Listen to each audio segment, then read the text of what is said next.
بتدور على انجلش بلان تنقل مستواك من A1 ل B1 وانت قاعد في البيت مكانك؟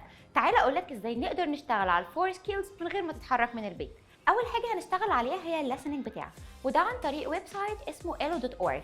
الويب سايت دي متقسمه ليفلز كتير. اول حاجه هتختار المستوى المناسب ليك، بعد كده هتخش تلاقي بودكاست كتيره جدا، هتختار البودكاست المناسبه لمستواك. البودكاست بتكون مدتها 3 دقائق بالكتير. بعد ما بتخلص البودكاست هتلاقي السكريبت والفوكاب والجرامر اللي كان جوه البودكاست، هتخلصهم وهتاخد الكويز الريليتد بالبودكاست اللي انت سمعتها عشان تقدر تمارس وما تنساش اي حاجه من اللي انت اتعلمته. بعد كده هتفتح النوت بوك بتاعتك وتكتب من 5 ل 10 كلمات جديده اتعلمتهم من البودكاست، وتحاول ان انت تالف عليهم جمل. لو مش عارف تالف تقدر تستخدم الموقع ده dictionary.com. طب زهقت شويه وعاوز تتعلم عن طريق الجيمز؟ يبقى ده وقت ان انت تخش على موقع englishclub.com.